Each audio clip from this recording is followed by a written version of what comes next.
Hi రాజు గారు. Hello అండి.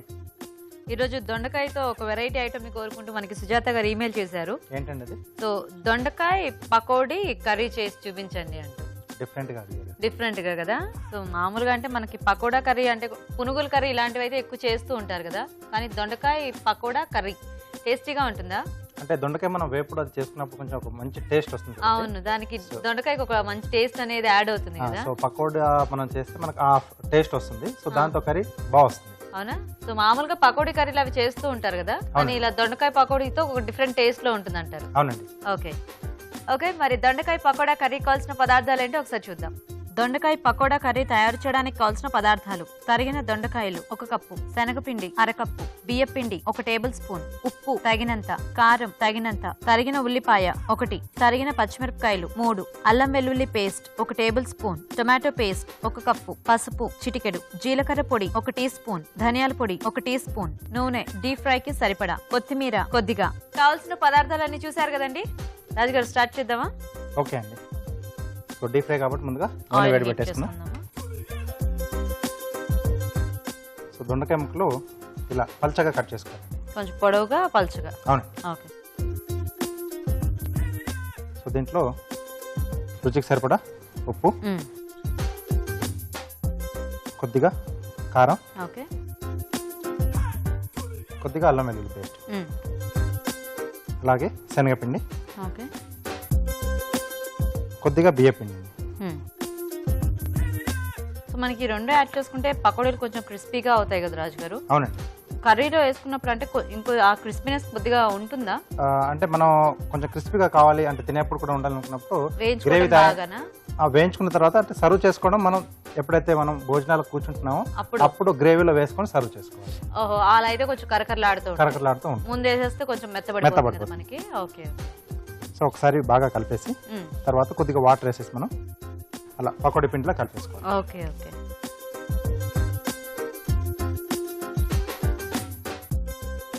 ఎందుకంటే శనగపిండి అది మనకి కర్రీలో వేసేటప్పటికి బాగా పీల్ చేసుకుంటుంది కదా, మెత్తబడిపోతాయి.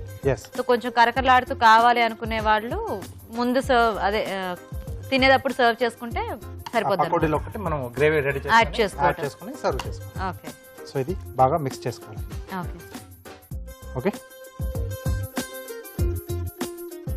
సో వీటిని చిన్న చిన్నగా మనం పకోడీలా వేసేసుకోవాలి. సో వీటిని మనం బాగా వేయించుకోవాలండి. ఓకే. సో పకోడీలు వేయటం అయిపోయింది కాబట్టి ఈలోగా మేము కూడా ఒక చిట్కా చూస్తాం, వేగుతూ ఉంటాయి. ఓకే ఓకే అండి, ఇక్కడ పకోడీలు వేగుతూ ఉంటాయండి. ఈలోగా మనం ఒక మంచి చిట్కా చూద్దాం. మీకోసం ఒక మంచి బ్యూటీ టిప్. ప్రతిరోజు రాత్రి పడుకునే ముందు ముఖానికి బాదాం నూనె అప్లై చేసుకుని పడుకున్నట్లయితే చర్మం కాంతివంతంగా ఉంటుంది. చిట్కా చూసారు కదా, కొంచెం వేగాలి కదా రాజు. అవునండి. అలాగే అంటే మనకి ఈ దొండకాయ ముక్కలు కూడా కొంచెం టైం తీసుకుంటుంది. అవునవును. ఈలోగా మనం స్టార్ట్ చేయొచ్చు కర్రీ. ఓకే. సో ఇది ఇటువైపు మార్చేస్తానండి.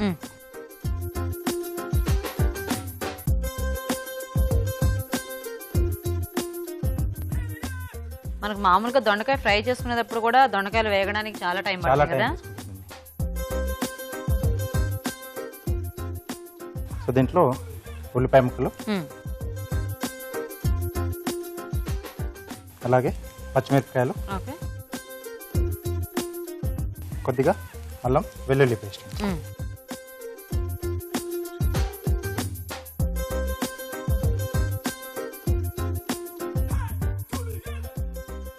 సో ఇక్కడ గ్రేవీ కొరకు మనం టమాటో ప్యూరీ వాడుతున్నాం.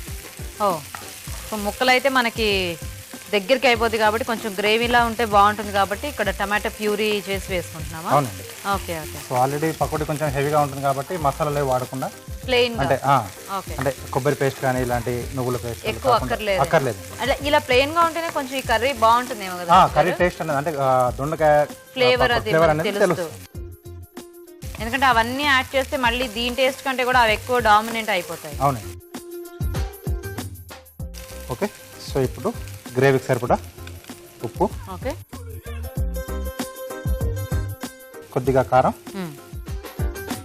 అలాగే కొంచెం పసుపు. ఓకే. సో ఇక్కడ టమాటో ప్యూరీ ఇది ఉడికించి మనం పేస్ట్ చేస్తాం.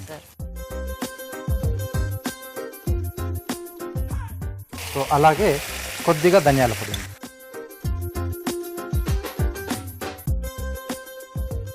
సో మనం ఉడికించి వేసాం కాబట్టి తొందరగానే ఇది కూడా వేగిపోతుంది. రైస్లోకి ఇది మంచి కాంబినేషన్ కదా. చాలా బాగుంటుంది. ఈ పకోడీలు తీసేయచ్చా రాజుగారు? ఇంకా తీసేయచ్చు. వేసేసుకుందామా లేకపోతే ఫైనల్గా కలుపుకుందామా? మనం వేసేసుకుందాం. వేసేద్దామా? సో కొన్ని పక్కన పెట్టేసి లాస్ట్ కొన్ని పైన వేద్దాం. ఓకే ఓకే, వేసేనా? వేసే. సో అవి పక్కన పెట్టేసి. ఓకే. సో దీంట్లో ఈ పకోడీ వేసిన తర్వాత కొద్దిగా జీలకర్ర పొడి, ఓకే, అలాగే కొద్దిగా వాటర్ వేస్తున్నానండి. ఎందుకంటే దీంట్లో మనం శనగపిండి వేసాం కాబట్టి అది పీల్ చేస్తుంది. అవును. అండ్ ఈ పకోడీలు కూడా మరీ కరకరలాడేదానికంటే కూడా కొంచెం కొన్ని ఇలా ఉడికి కొన్ని పైన ఇలా వేసుకుంటే మనకి బాగుంటుంది. బాగానే ఉంటుంది. యాక్చువల్గా కర్రీలో వేసిన ఏమైనా కూడా మనకు కొంచెం ఆ ఫ్లేవర్స్ అన్ని పడితే బాగుంటాయి. మెత్తగా అయిన వాటిలో కొంచెం ఆ ఫ్లేవర్స్ ఉంటాయి, బాగా టేస్టీగా అనిపిస్తాయి. సో అలా ఇష్టపడే వాళ్ళు అలాగా, ఇలా ఇష్టపడే వాళ్ళు రకాలుగా ఇచ్చేస్తాం. ఓకే ఓకే అండి, రెడీ అయిపోయింది.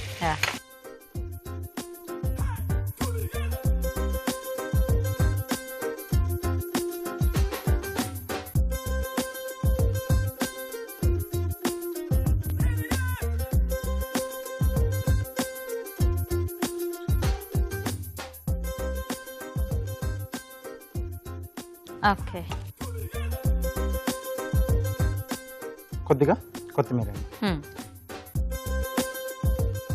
ఓకే, దొండకాయ పకోడా కర్రీ రెడీ.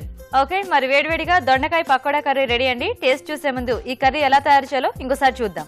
దొండకాయ పకోడా కర్రీ తయారు చేసే విధానం: ఒక బౌల్లో తరిగిన దొండకాయలు, ఉప్పు, కారం, అల్లం వెల్లుల్లి పేస్ట్, శనగపిండి, బియ్యపిండి వేసి కొద్దిగా నీళ్లు పోసి బాగా కలుపుకోవాలి. ఆపై వీటిని కాగే నూనెలో పకోడీలా వేసి డీప్ ఫ్రై చేసి పక్కనుంచాలి. ఒక పాన్ లో నూనె వేసి ఉల్లిపాయ ముక్కలు, తరిగిన పచ్చిమిరపకాయలు, అల్లం వెల్లుల్లి పేస్ట్ వేసి వేయించాలి. దీనిలో ఉప్పు, కారం, పసుపు, టొమాటో పేస్ట్, ధనియాల పొడి వేసి వేగనివ్వాలి. తర్వాత ముందుగా వేయించిన పకోడీలు, జీలకర్ర పొడి వేసి తగినన్ని నీళ్లు పోసి ఉడకనివ్వాలి. ఆపై కొత్తిమీరతో గార్నిష్ చేసుకుంటే దొండకాయ పకోడా కర్రీ రెడీ.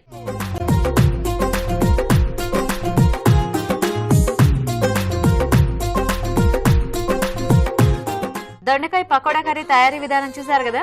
రాజుగారు టేస్ట్ చూద్దామా? ఓకే అండి.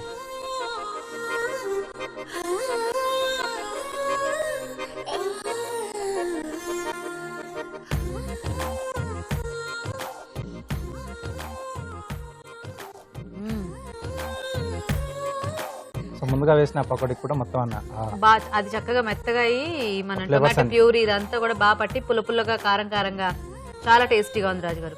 వైట్ రైస్ లోకి ఇది చాలా మంచి కాంబినేషన్. అవునండి, చాలా బాగుంది. సో దొండకాయ పకోడా కర్రీ అండి, కొద్దిగా వెరైటీగా టేస్టీగా ఉంది.